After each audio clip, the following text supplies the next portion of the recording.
del Pleno de la Junta Nacional de Justicia, continuando con nuestra agenda ordinaria, siendo las 11:33 de la mañana del día 30 de mayo del año 2024. Por favor, doctora Bosa, indíquenos la diligencia prevista para esta hora.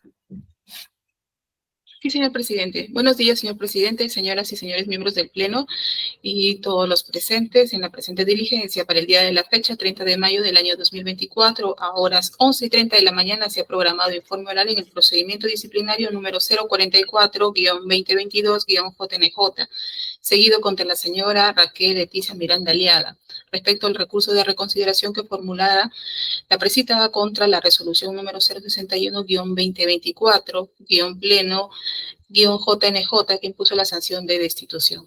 Cabe precisar que se encuentra presente el abogado defensor de la doctora Miranda Aliaga, el letrado Jorge Valladares Ruiz. Es todo cuando se tiene que dar cuenta, doctor. Muchas gracias, doctora Bosa.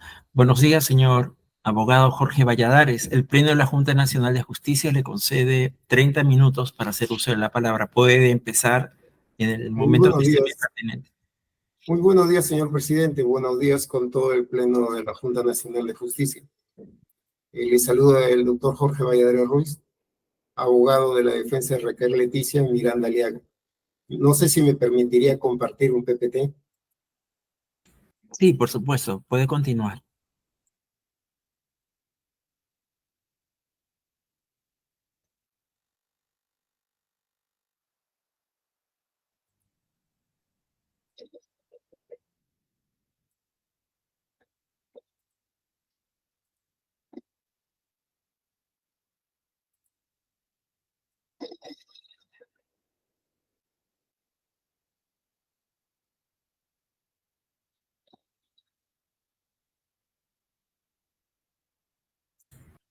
No sé si se visualiza, señor presidente. Sí se visualiza. Sí. Puede continuar, doctor. Ya. Señor presidente, la defensa del recurso de reconsideración es en contra de la destitución de la doctora Miranda Aliaga. La pretensión que nosotros invocamos en este recurso de reconsideración es que se revoque en el extremo de la sanción de destitución y se ordene al órgano competencial la imposición de una sanción menos gravosa. Esa es la pretensión que nosotros invocamos y que traemos. Hay que tener en consideración, señor presidente, que nosotros estamos desistiendo en realidad de la materia del fondo del asunto y tan solo nos estamos invocando a resolver y a revocar la sanción impuesta. ¿Por qué nos desistimos del fondo del asunto? Porque los abogados anteriores a mi persona ya han tenido esa gentileza de haberlo realizado y la Junta ya resolvió, por lo cuanto el fondo no lo reconsideramos, lo haremos valer en su debida oportunidad, pero la sanción sí. ¿Por qué razones la sanción? El agravio de la necesidad de individualizar la sanción. ¿Por qué razones pedimos la necesidad de individualizar esa sanción? Porque se ha tomado la sanción como un hecho totalmente único, cuando en realidad vamos a demostrar claramente que son tres hechos totalmente distintos, son tres hechos fácticos totalmente diferentes y son tres imputaciones totalmente diferentes. Y para ello hay que tener en consideración, y hemos traído a colación, lo que ya resolvió su magistratura, la Junta Nacional de Justicia, en la resolución 118 del año 2022, en donde en su fundamento 38 señala claramente que siguiendo los criterios constitucionales, la concreción de la sanción en los casos de procedimiento administrativo disciplinario contra fiscales se debe tener en cuenta lo siguiente. Primero, la excepción adecuada de la norma aplicable en cuanto a la falta disciplinaria en cuanto a los criterios de graduación. Hay que tener en consideración, y lo volvemos a repetir, que en este caso tenemos tres tipos administrativos totalmente diferentes. Entonces, en ese punto, en la elección adecuada de la norma, en cuanto a la sanción y en cuanto a los criterios de graduación, porque guarda algo totalmente pleno, esos criterios de graduación. Y los hechos que lo rodean, en el caso concreto hay que tener que tenemos tres imputaciones fácticas, tres tipos totalmente diferentes. Y en este punto hay que tener en consideración y hay que tener un análisis totalmente pleno, y ya lo dijeron ustedes. La misma Junta Nacional en la misma resolución nos habla de la individualización de sanción, y como lo venimos repitiendo y para evitar un tipo de cansancio, entonces hablamos de que tenemos 3 imputaciones fácticas y 3 tipos totalmente administrativos distintos. Y eso ustedes lo plasman en esta resolución, en el artículo 20, que nos explaya claramente que ustedes ya son de pleno conocimiento de lo que existe en este considerando. Hablamos de la imputación. Si nosotros decimos que hay 3 imputaciones totalmente diferentes, es porque Carmen Rosa Sarmiento Pumaraire forma parte, la imputación es que forma parte de una organización criminal. La segunda imputación es sugerir a los investigados presentar denuncias contra el fiscal Betty Lucas Espíritu para favorecer a la organización criminal. La otra imputación que le infieren a Carmen Rosa Sarmiento Pumaraire es interferir y tener injerencia ilegalmente en 13 carpetas. Y por último le imputan las inferencias para el ingreso y trámite del caso sin formalidades legales. Esto es lo que se le imputa a Carmen Rosa Sarmiento Pumaraire.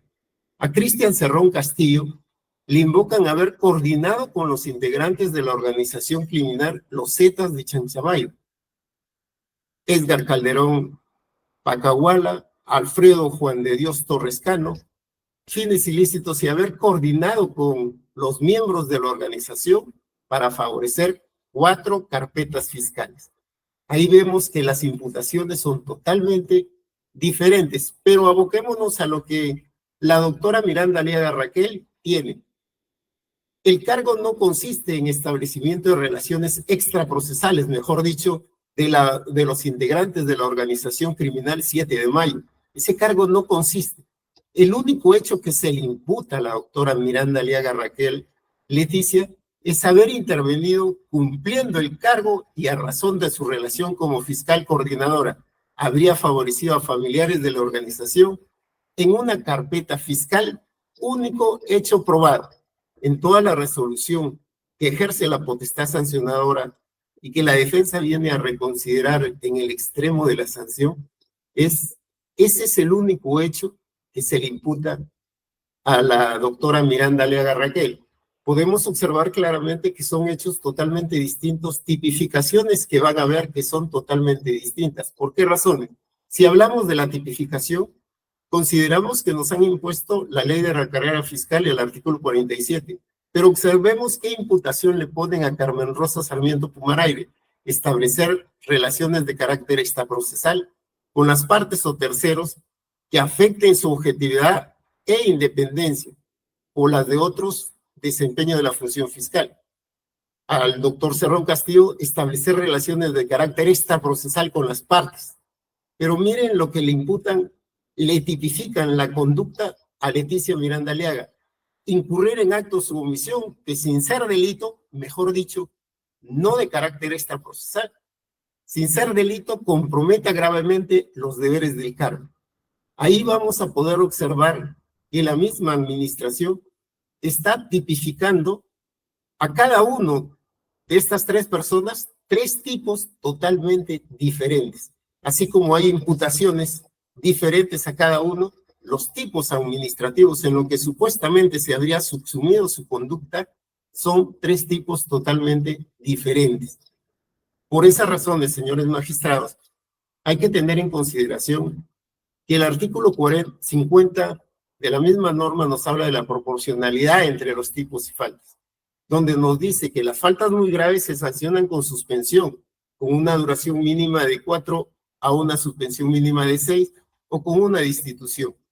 Para ello hay que considerar claramente los criterios que se han adoptado dentro de todo este sistema y dentro de todos los factores y que se encuentra en su resolución. Y si invocamos el considerando 114 de la resolución, no guarda una razonabilidad, no guarda una proporcionalidad con la destitución total. ¿Por qué razones? Hablemos de los criterios que la norma misma dice y que los acuerdos de sala plena totalmente han establecido. Hablemos claramente de la probabilidad del beneficio ilícito resultante de la comisión de la infracción. No se evidencian que se hayan obtenido beneficios totalmente ilícitos. No se evidencia que exista. En ese tipo de graduación no se evidencia. En el segundo tipo de graduación, la probabilidad de la detención de la infracción, el mismo órgano administrativo, en este caso su judicatura, señala claramente que aquí no existe eso. Señala claramente que la infracción no es fácilmente detectable, tan solo existe un reporte periodístico. O sea, a través de un reporte periodístico nos dicen que esta probabilidad de detención de la infracción tan solo existe el reporte periodístico. ¿Qué quiere decir? Tan solo nos hemos basado en sendas indicios. Por esas razones, en el considerando número 1, en concreto, su judicatura ha señalado claramente que en concreto lo que se le estaría imputando a la administrada, en este caso, es el desistimiento. ¿Qué desistimiento? Haberse desistido claramente de un requerimiento de prisión preventiva.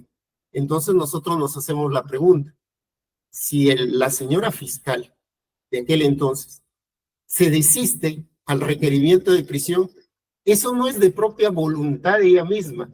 ¿Por qué razones? Porque al desistirse se presenta ante la judicatura y el juez del control constitucional, hablamos del juez de la investigación preparatoria, todavía tiene la facultad de poder revisar. No es a criterio de la fiscalía, todavía entra en el otro filtro del control que tiene necesariamente el señor juez. Y el señor juez es el que debe controlar ese criterio. No es a criterio desplegado de la señora fiscal. Más aún, si la misma norma establece y señala que se pueden desistir. A esto nosotros nos ligamos y la fiscal está actuando con objetividad cuando no tiene bien claro presentarse a debatir el fondo del problema de un requerimiento de prisión. Porque si se presenta con fundamentos totalmente inverosímiles y debate en el fondo, ya no podría posteriormente solicitar prisión preventiva. Pero en este caso, al desistirse, le abre unas puertas totalmente procesales, fundamentales, para que al momento de concatenar elementos de convicción y al momento de concatenar todo, pueda solicitar la prisión preventiva totalmente a través de su requerimiento. Y eso está especificado claramente en la ley.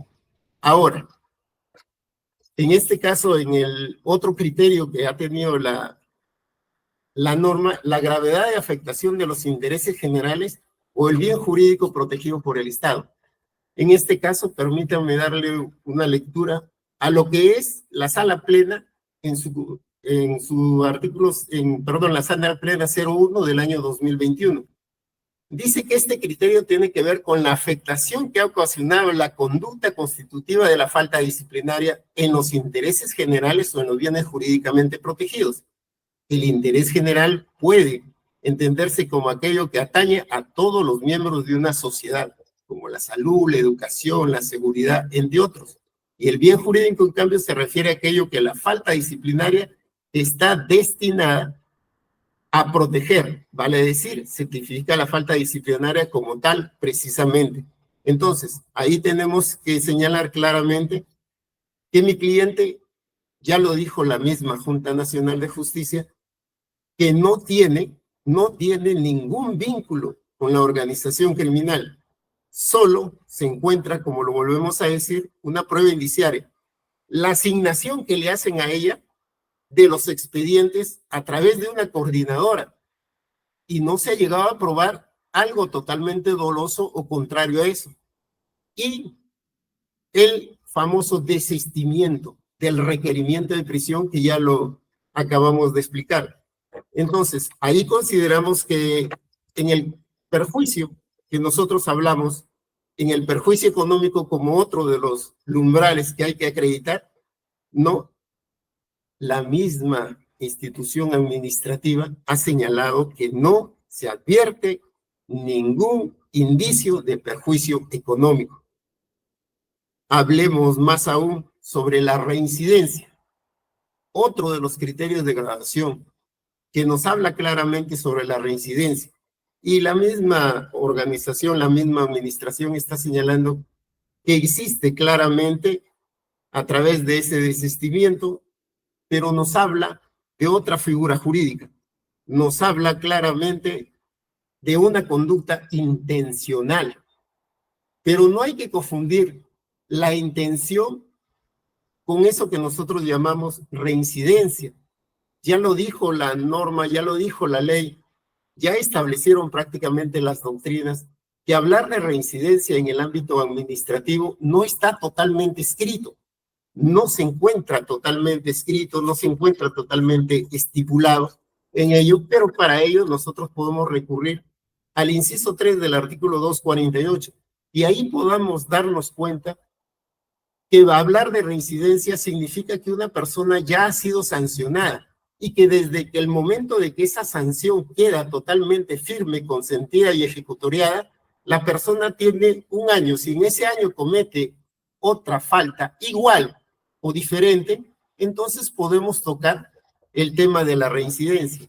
En el presente caso, no existe ningún elemento probatorio que acredite que la doctora ha tenido una reincidencia. Por lo tanto, no es lo mismo calificar o tipificar la reincidencia con lo que nosotros ya hemos señalado. Ahora, las circunstancias de la comisión de la infracción. Hay un error, ya que se tiene que analizar las circunstancias que agravan la acción de la recurrente. Y esto no se aprecia. No se aprecia ¿por qué razones? Porque no se ha llegado a probar fehacientemente y no se ha llegado a establecer claramente cuáles son esas circunstancias que puedan estar teniendo. Por lo tanto, estas graduaciones no se llegan a cumplir necesariamente. La existencia de intencionalidad. Si nosotros claramente podemos o señalamos la existencia de una intencionalidad, entonces nos vamos a dar cuenta que tampoco existe esa existencia de intencionalidad.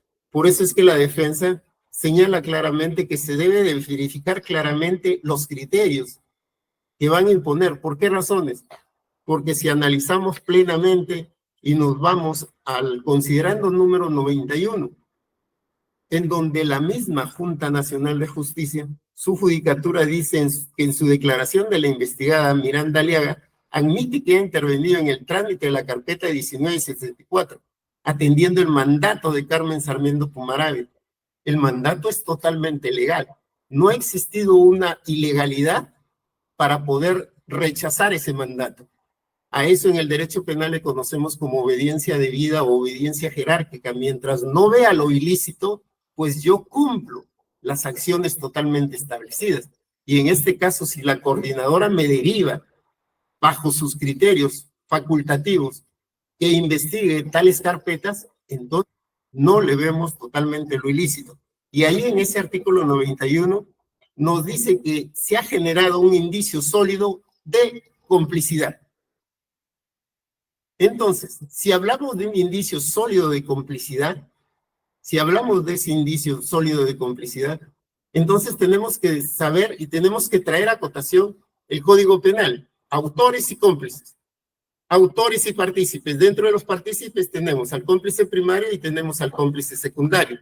Por esas razones, permítanme en estos momentos también, hay un artículo de investigación, autoría y participación en el derecho sancionatorio administrativo, hacia una topografía del problema, donde Jaime Causo, de la Universidad de Diego de Portales de Chile, señala que el derecho penal distingue entre los autores de un delito y los partícipes. A estos últimos, mejor dicho, a los cómplices, se les destina reglas especiales, sin las cuales, de acuerdo con la opinión aún dominante, partidaria de un concepto restrictivo de autor, no sería posible sancionarlos. Y pone el ejemplo del ordenamiento jurídico chileno, que considera una pena más baja para los cómplices y no sanciona las formas imperfectas de una participación.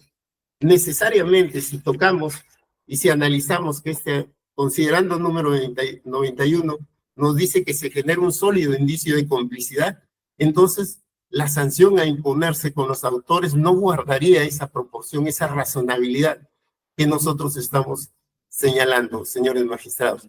Por esas razones, tenemos que en el considerando 36, con relación a las circunstancias de la comisión de infracción, nos remitimos a esta resolución de la sala plena, que dice claramente que este criterio tiene que ver con las circunstancias externas que forman parte de los elementos constitutivos de la configuración de la falta, es decir, son circunstancias que rodean el hecho infractor. En este caso no ha existido ninguna circunstancia que se haya visto, que se haya orientado y que se haya establecido dentro de la investigación y dentro de esta sanción totalmente que considera la defensa desproporcional, salvo mejor criterio de su elevada judicatura. Nosotros tenemos en consideración que se debe de tomar lo que la misma Junta Nacional de Justicia en su resolución 118 ha realizado. Asimismo, señores magistrados, hay que tener en consideración con relación a las incidencias, el deber de velar las defensas de los derechos fundamentales y la recta participación de la justicia en el ejercicio de la función penal. Cuando mi cliente dice que tuvo muy poco tiempo para el estudio de dicha carpeta, hay que tener en consideración que no se ha visto, no se ha llegado a probar claramente, dicho por la misma Junta, que mi cliente haya participado con dolo, un dolo totalmente establecido que nos lleve a configurar y nos lleve a señalar una participación totalmente establecida para tener ese tipo de sanción. Por eso hay que tener en cuenta que los principios de proporcionalidad y razonabilidad, los cuales ya ustedes son conocedores que se encuentran previstos en el artículo 200 de la Constitución Política del Perú y que el mismo Tribunal Constitucional ha señalado lo siguiente: el principio de razonabilidad parece sugerir una valoración respecto del resultado de razonamiento del juzgador expresado en su decisión, mientras que el procedimiento para llegar a este resultado sería la aplicación del principio de proporcionalidad en sus tres subprincipios: adecuación, necesidad y proporcionalidad. En ese punto, invocamos también el artículo 248 de la misma Constitución, de la misma ley administrativa disciplinaria. Entonces, señores magistrados, por esas razones, la defensa considera que en el extremo de la sanción que se le impone a mi clienta, se debe de hacer una revisión totalmente, pero en base a estos criterios, y poder determinar claramente que son tres hechos totalmente diferentes, tres hechos totalmente fácticos diferentes, y tres imputaciones totalmente diferentes. Y tenemos que analizar desde esos puntos para poder ejercer la potestad sancionadora. Y solicito a su humilde judicatura que se debe corregir este hecho. ¿Por qué razones? Porque el hecho en análisis en conjunto para ejercer la potestad sancionadora, el hecho ha sido en análisis de las tres personas. No ha sido en análisis de cada uno de ellos. No ha sido. Por eso es que eso lo encontramos en el fundamento 98, en el fundamento 97, ¿no?